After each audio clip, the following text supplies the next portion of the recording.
عموماً حضرات انبیاء علیہم الصلاۃ والسلام کی تعلیم و تربیت کا انتظام اللہ تبارک و تعالیٰ خود فرماتے ہیں.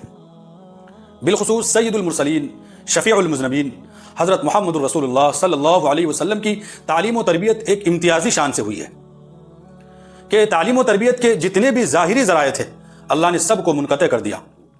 پھر آپ ایک ایسی جگہ میں پیدا ہوئے جہاں نہ کوئی علمی مجلسیں ہیں، نہ کوئی مکتب، نہ کوئی مدرسہ، نہ کوئی علمی مشغلہ، اور آپ ایسے لوگوں میں پلے بڑھے جہاں کے لوگوں کو علم و تہذیب سے دور کا بھی واسطہ نہیں تھا.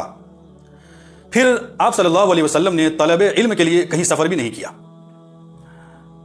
محض امی رہے، اپنا نام خود بھی نہیں لکھ سکتے تھے. ان حالات میں اللہ تبارک و تعالیٰ نے حضرت جبرائیل علیہ الصلوۃ والسلام کے ذریعے سے آپ کی تعلیم و تربیت کا وہ انتظام فرمایا کہ ساری دنیا دنگ رہ گئی، اور ساری دنیا کے لیے آپ ہی کی ذات گرامی علم و عمل، اخلاق و آداب، تعلیم و تہذیب اور تادیب کا معیار ثابت ہوئی. لقد کان لکم فی رسول اللہ اسوۃ حسنہ.